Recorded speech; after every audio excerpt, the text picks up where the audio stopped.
The Uncle Gold Podcast. 5, 4, 3, 2, 1. Hi everyone, how's it going? My name is Borna Zuber. Welcome back to the Uncle Gold Podcast. This is episode number 20 and this is the second solo episode where I'll be talking a little bit about myself, my journey, and today we're going to go all in on blockchain. So I hope you stick around and I hope you enjoy the content that I will make for you, and I'll share my ideas about the blockchain, cryptocurrencies, and generally the idea why I'm going all in on this new trend currently. So stick around and I hope you'll enjoy this episode. I'll kind of tell you a little bit about myself, and I mentioned that in the previous solo episode that I did. So since I was a kid, I loved technology. I was playing games on my computer, and all through like high school and college, I loved talking to people about technology and all of that.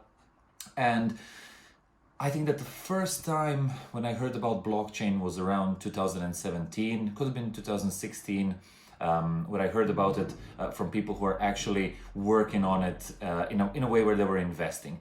I heard about it the first time, actually even 2 years or 3 years beforehand, from a guy that I kind of didn't completely trust. So I was like, is this a real thing? Is this all like just a like strange internet idea? And I didn't know what's gonna come out of it, so I kind of ignored it for the first time that I heard about it. Then 2017 comes along, a friend tells me about it. He's like, yeah, this is the next big thing. All the companies are going to do it. It's amazing. It's new money. It's revolution. It's all of that, blah, blah, blah. So he basically managed to convince me to invest $100 into, at that time they were called ANT shares. They were a coin that rebranded into the cryptocurrency now known as NEO.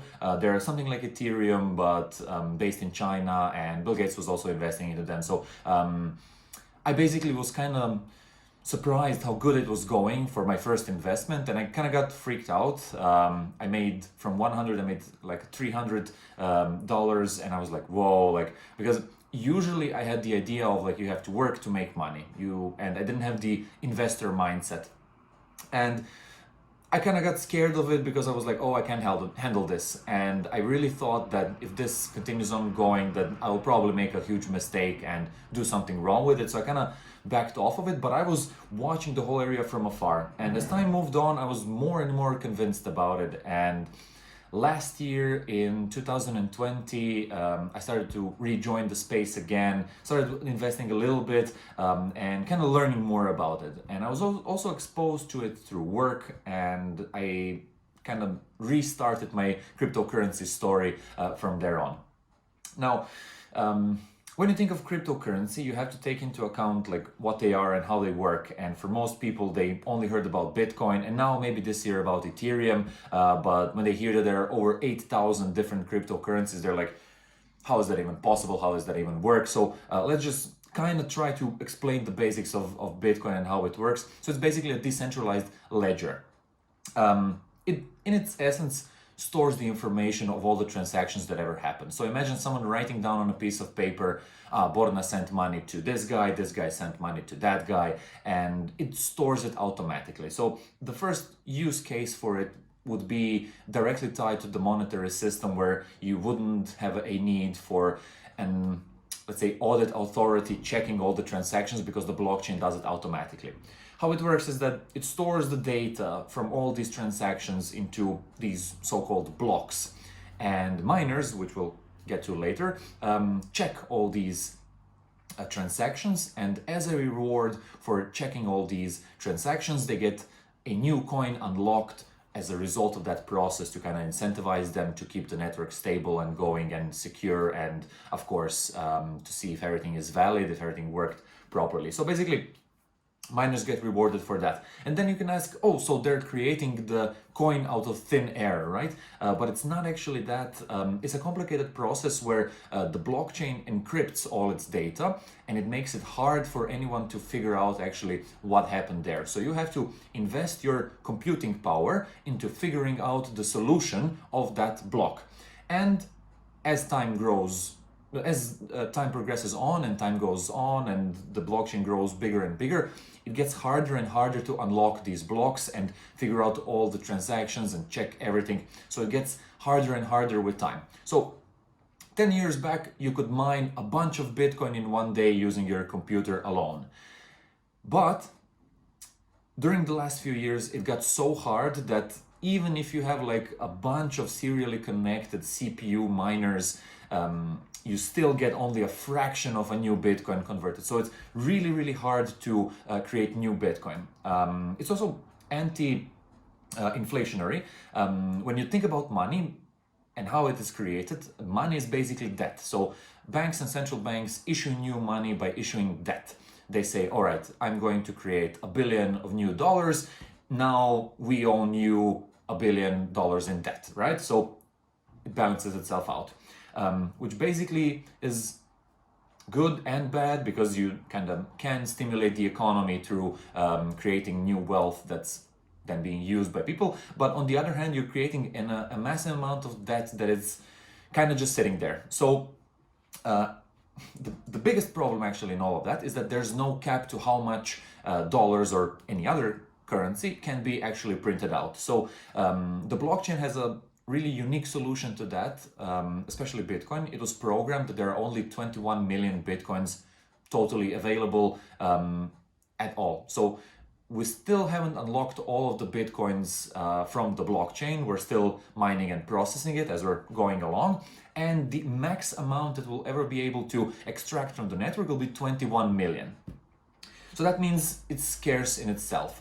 Plus, there's another cool mechanic installed into Bitcoin where it says that every 4 years there's a halvening event, which basically says that the amount of Bitcoin that are created as a reward for mining gets cut in half every 4 years. And if you try to calculate it out, you will see that scarcity and the increasing amount of difficulty for mining it and unlocking it make it extremely hard to mine the last few million of Bitcoin. So right now I think we're above 18 million Bitcoins mined. So we have around 3 million Bitcoins left that can be mined. But people who have figured out the numbers and research that calculate that the last Bitcoin will be mined in 2140. And they took into account how technology is going forward and how everything will get faster. So this is a technology that's here to stay.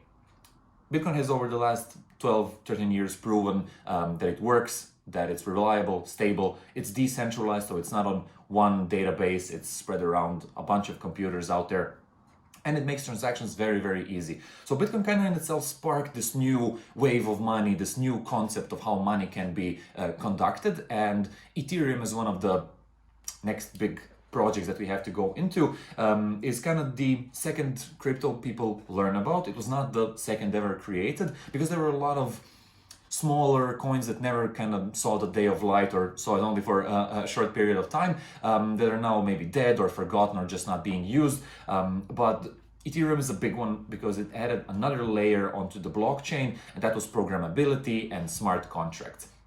They added an element that basically allows people to program conditions on what happens when people are interacting with the money. For instance, if you buy a car, a certain amount of money is transferred to your account, and in that moment when that money reaches my account, the ownership papers get switched from me to you automatically. So things like that will be easily programmable on Ethereum. Those are called smart contracts, and we will see a lot more of those in the coming years. But right now, Ethereum is being built out to such a large scale that a lot of people say that it will be the next internet. So it's not on a coin level anymore, because the use cases and how they developed it, it's getting so big right now that people project that it will be actually like the new internet, or at least something like the new Microsoft or IBM, or like a huge technology company known in the entire world. So definitely a great coin to look out there. I highly recommend learning about this space as much as you can, because there's so much information and so many things are coming on a daily basis new and being produced by so many developers and companies out there that it's just hard to keep track of it. So don't make any rash and really fast decisions when you're thinking about, oh, should I invest right now or shouldn't I? Because really, if you don't know what you're doing, you're probably not doing yourself a favor, and you're probably going to make a big mistake somewhere along the road, which will then make you kind of rethink the whole process, and you might stop thinking about it whole area, which would be a shame, because I think that's the future of technology and money, and this is where we're going. So that's kind of the intro part that I wanted to do, and explain just a little bit how this whole concept works. Basically, if you haven't heard about any of this beforehand, it'll just make the whole transaction process a lot easier. Plus, there will be a layer of technology added on it, which will make a lot of different things a lot better. That's the easiest way that I can explain it for you guys if you're not interested in the technical part. But if you're more interested in the technical part, people are developing it to that point where they're inventing new programming languages just so they could be better able to program all the use cases that they see for assets being on the blockchain or NFTs or interoperability with other blockchains. So it's a huge space here, and I think that in the future there will be a lot more opportunities in this space. I still think that we're kind of at the beginning of this, although it's not that early. We have like the basic 10-year proof of concept behind us, right? And right now people are just trying to make everything better so it works a lot faster. A lot of people say that Bitcoin and Ethereum are already getting a little bit slower. So right now, if another billion more people join this network, the network would get a little bit clogged and it would be a little bit slower. So you can make the argument that right now it's not the best thing that everybody just jumps in, because it would make it not that easy to use, and the gas fees that are associated with checking all the transactions are kind of getting high on Ethereum and Bitcoin. So in some places, even if you like exchange, like want to buy something for $100, some people say that they had to pay like $20 of transaction fees. So that's not really good. But guys, as I said, people are working on it. There's being layer 2 and 3 solutions being developed already. We're going to have decentralized finance built on it. So you'll have exchanges with no fees, no authority, and all of that stuff is coming. And we'll talk about that more in later episodes. But let's talk what happened after I basically got into the blockchain ecosystem. So you remember that in 2017, Bitcoin went up to $20,000 and it reached its all-time high. Everyone was like, oh man, it's amazing. It's never gonna stop, right? But then Bitcoin started dropping and it went down all the way to around $3,500, which was the new kind of like bottom where it bottomed out. And everybody said, oh, the project is dead. It's never gonna work. Like everybody's leaving the space. But that is actually a natural occurrence in the life cycle of Bitcoin. That's not the first time it happened, where it had a huge spike up and then it crashed back down. The reason for that being is that it's still a small market. So when you look at a huge company or huge stock or something where there's billions of dollars in it, it's harder to change the price of an asset because there's so much money in it. Since Bitcoin was so small in the last few years, it was easy to affect the price if you're a, let's say, Bitcoin whale, which is basically a term for someone who has a few thousand of Bitcoins in their wallets, right? You can, if you sell them off immediately, or through the course of one day, maybe, you can impact the whole market because you're just such a big influencer in that space. So now as more money is coming in, it's a lot harder. And I don't think that we'll see things like 80% drops in Bitcoin anymore. If we see one more like big drop in Bitcoin's price, I think that will be the last one that we will see. So I think the same thing will happen as in 2017, 18, 19. We will see a spike in Bitcoin, then it will fall down to its new bottom, and then it will rise up again. And I don't think we'll have 80% drops anymore. A lot of people say that now it will be a common thing to see like 30 or 40% drops, but since that so much money is in it, it'll be harder to do these big crashes or big drops. So that makes the whole space a little bit more reliable, a little bit more stable. And a lot of people are projecting that Bitcoin will be a store of value. So the initial idea was that we will use it on a daily basis when we're buying bread and milk in shops. But since it's getting a little bit slower and a little bit more expensive to use Bitcoin, a lot of people say that now we will treat it as gold. You will buy a huge amount of it and you'll hold it and keep it for a long time because it will retain its value. And I kind of agree with that theory. I think Bitcoin will be used rarely. So people will use it maybe if they buy a house or a boat or want to make a huge investment into something, and store it as keep it as a store of value. And that we will use other currencies for smaller transactions. So I think that we will have also a rise in prices for a lot of other coins. And I'm sure I'll do another episode where we'll go into a lot of different coins that are out there. There's really so many of them out there, guys. Really take some time and try to look at these projects, because there's so many. Like, I'm not going to go into them today, but I really do feel that there are a lot of things that you can learn, and basically it will be on the main page of your daily lives that you will have. One of the cryptocurrencies that you will use for daily transactions, like paying your rent or your taxes or buying gas at the gas station, or groceries at the shop. So keep your eyes open. I think that's where we're going as a society, and it'll just make things easier. And I think the end game is that we will all have on our phones a wallet that's connected to a bunch of different blockchains, and you will have 100 to 500 different currencies, and you will use them depending on what type of service you want to use. So let's say Elon Musk and Tesla decide that they're going to make their Tesla coin, right? When you're buying a car from Tesla, you will transfer your Bitcoin into Tesla coin, and you will buy it with that, because Tesla will probably give you a discount using Tesla coins, right? To incentivize you to use their coins and to make the whole system more stable, and to attract money to their coin. And then again, when you'll be in a shop, you will buy with another smaller currency, because you don't want to waste your Tesla coins. You want to keep them for sometimes later in the future, right? To pay your Tesla electricity from your Tesla batteries. I've spoken about Tesla with a friend of mine called Brendan in previous podcasts. If you're interested in topics like that, please check it out. We had some great conversations about that. But I was looking from the space from afar, and I wasn't in-depth thinking about it on using it on a daily basis. But in the last 3 years, I kind of got exposed to it a little bit more through my last job, where I was doing recruitment, and we were focusing on the IT recruitment side, where we would find developers that are really good at programming, and we would send their CVs to companies that really needed good developers.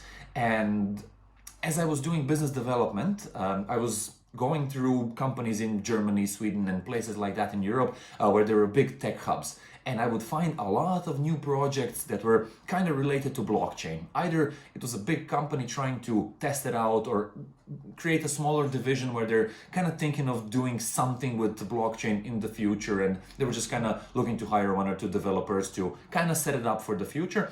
Or there were a completely new blockchain project that had a cool idea that they wanted to implement on the blockchain, or create their own, just develop the space further and jump on the trend that's coming. And the more I saw these companies, each time I had a feeling, oh man, I missed this cryptocurrencies, I want to get back involved with them. And the more I saw them, the more I kind of got thinking about it.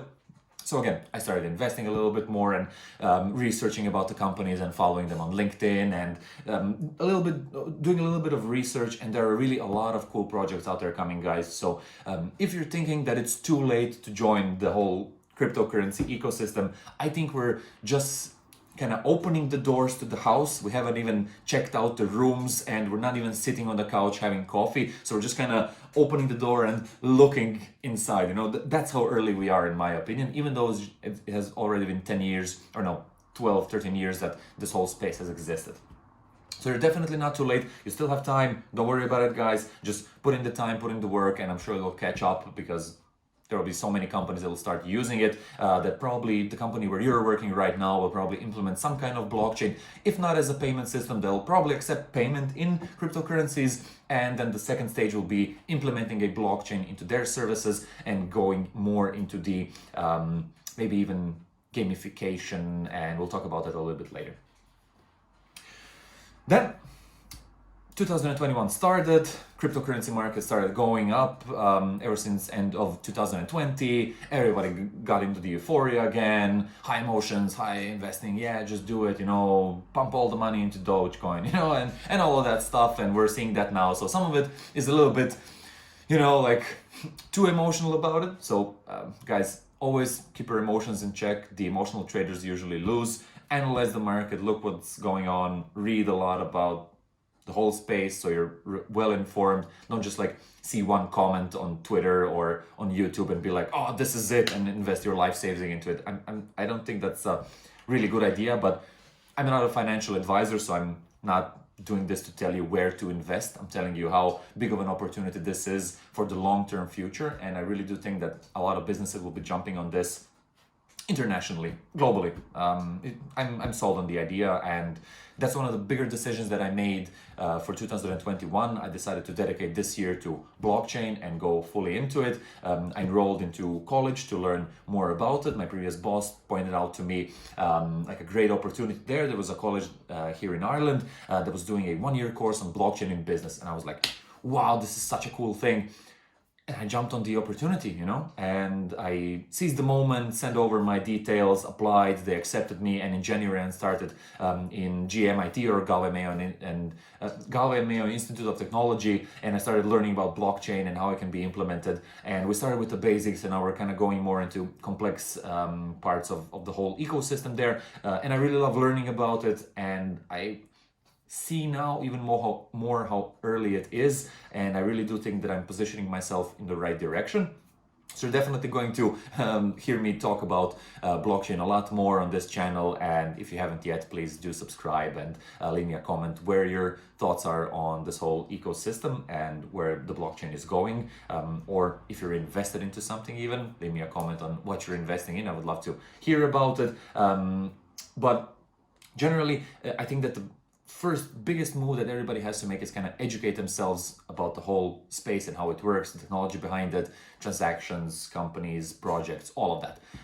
One place that I would recommend for everyone starting is Coinmarketcap or Coingecko. Those are websites that basically tell you all the currencies that are out there, and when you click on each of them, you can see the website connected to them, even the community connected to them, the charts, how the coin moved, the price and its value, the market cap, how much is traded on a daily basis, and it gives you a nice short overview, even a detailed overview of what the coin is. And I think that's the problem with most people, that they don't take the time to see what the coin does. Who are the people behind it? Where is the project going? What do they actually plan on changing? And they just invest into, I don't know, Dogecoin because they heard it online, right?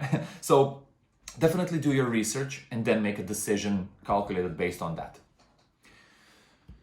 That's a great thing to start. Coinmarketcap, Coingecko, you'll get a lot of info there, and I would spend a few hours going through the first 100 projects on both of those lists, just so you kind of get a feeling of what these companies are doing and what they're trying to achieve. Of course, you won't learn everything there. You'll need to spend more time in it, but if you're taking this seriously as I am, I think that's the at least amount of time that you can put in to kind of be effective in it. And I'm kind of focusing on that this year. I really want to learn about this space. I really want to push my boundaries and kind of soak up all the information, because I feel that in the future there will be a lot of companies jumping on this and being like, oh, we missed the boat, we want to join. And I want to position myself in a place where I can help companies jump on the train properly and not do mistakes. So am I going to start learning programming? Not this year. I don't think I have the time for it now, but I think it will be essential for me in the future to kind of know the background code of all of it.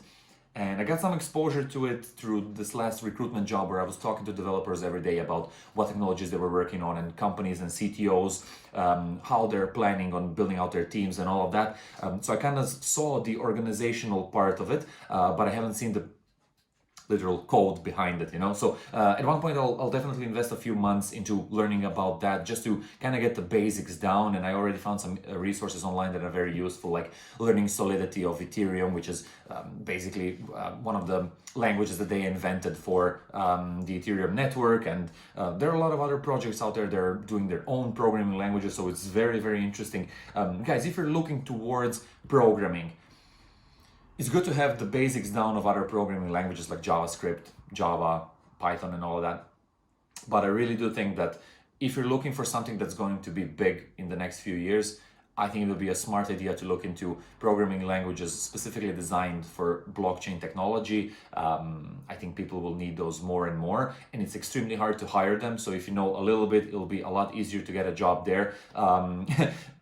there's a great argument I heard online. Why is it hard to hire a blockchain developer? Well, he probably invested into cryptocurrencies and he's rich right now. So you'll have to give him a really, really good paycheck to get him over on your side, in your company. And even that might not be enough. So the projects that are being built will have to have like a great idea behind it, a great team behind it, a great culture in it, and a really long-term vision of changing the world and helping people, because this whole blockchain industry thing kind of pulls this idea with it that it has the need and the desire to change the world. And I think that's where we're going. I think that a lot of projects that were happening are kind of trying to impact the world in a good sense and bring in change that will help people live better lives. And I really think that's achievable and doable. It won't happen overnight, of course. A lot of time and effort has to be put into achieving something like that.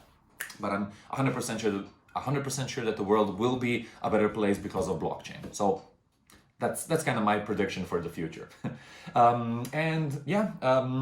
If you ask me where I'm going with this now, I will definitely talk about this more on the Uncle Gold podcast. As you know, I dedicated this podcast to improving people's lives and helping people kind of find their way and find the quote-unquote gold in life, which is not easy. And some people might argue that cryptocurrency is their gold in life. That's a great thing.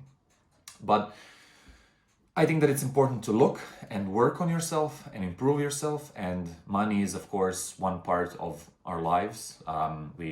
It's hard to kind of ignore it and neglect it. So I think in improving yourself, you also have to improve your financial situation in life. Learning about finances is something that we definitely need to do more. Talking about finances is something that we definitely need to do more.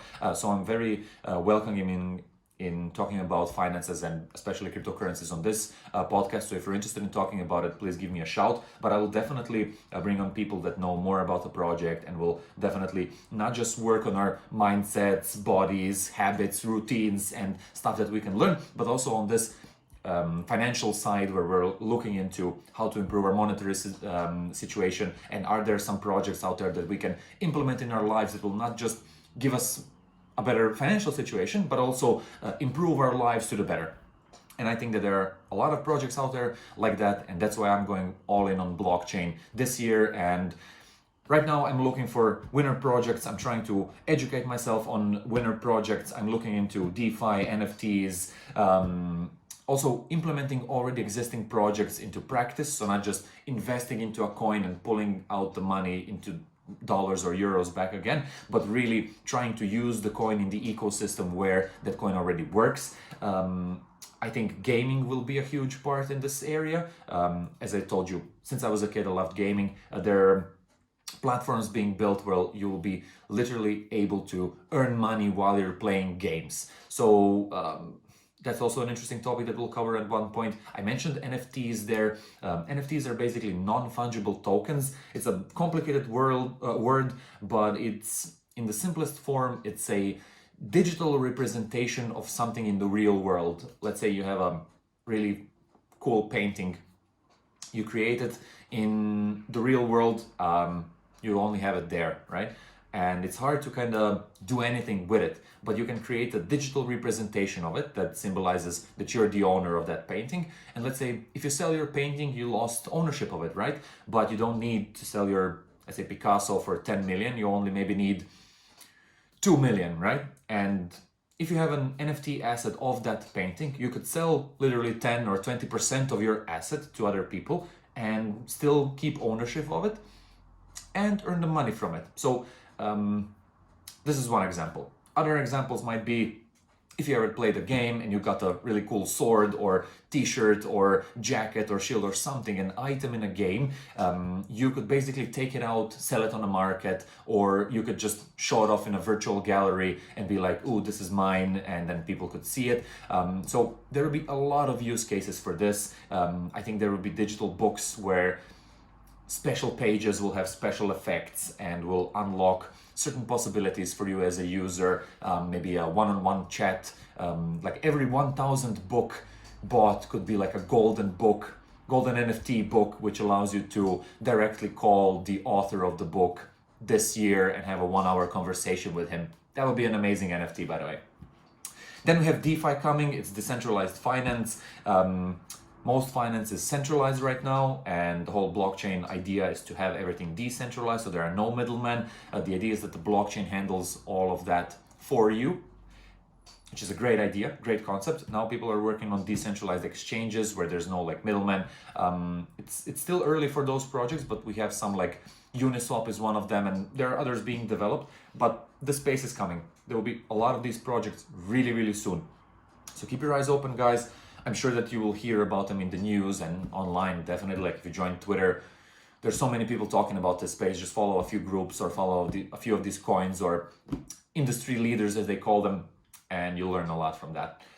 So I kind of want to end it here with a short message to everyone. Like, as I said, I'm not a financial advisor.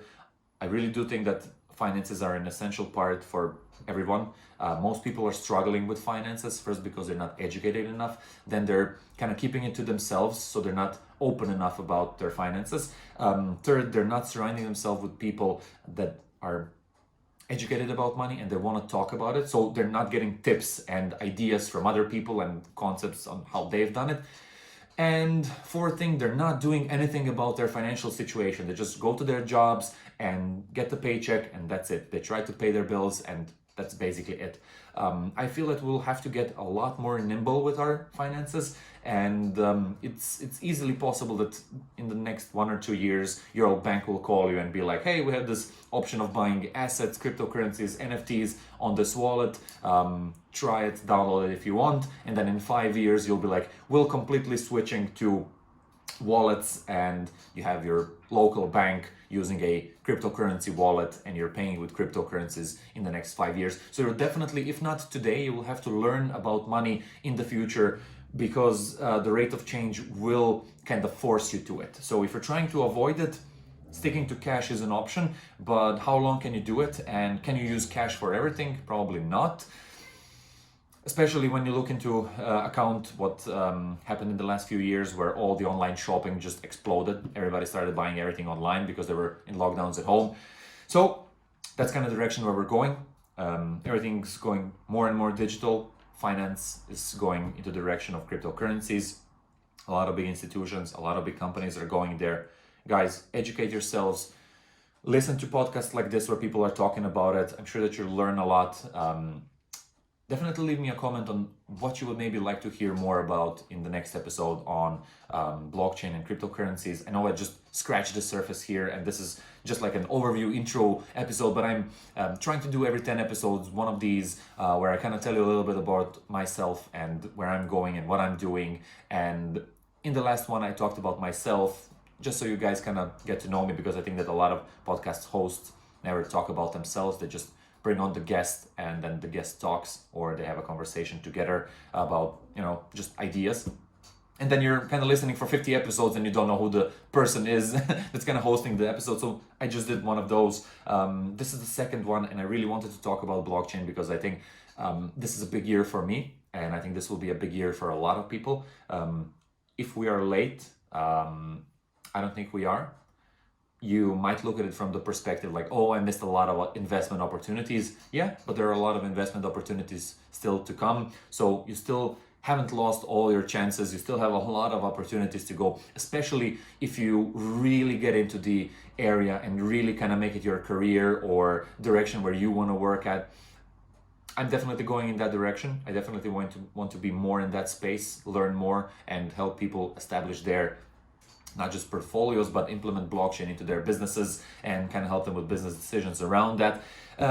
So yeah, that's kind of the direction where all of this is going. I hope I enlightened you a little bit with this information about blockchain and Bitcoin and other cryptocurrencies and where this project is going and everything that's going on in the world. It's a big topic. It's hard to squeeze it into 1 hour like this video, but I try to go through all the points that I had for today, and this is definitely not the last conversation that we're going to have about blockchain. So definitely stick around, guys. Leave me a comment how you like this. Feel free to reach out to me on LinkedIn if you have more in detailed questions, and of course subscribe to the Uncle Gold podcast channel. We will go through podcasts a lot more with people who are in this blockchain and cryptocurrency area. Right now, the next few will be more into personal development, coaching, creativity, and things like that. But don't worry, projects like this are coming. We will be talking about this a lot more. This is not just a one-off thing. So yeah, thank you guys for listening. Thank you for being here. I hope you have a great day, and I hope you find your gold in life. The Uncle Gold Podcast.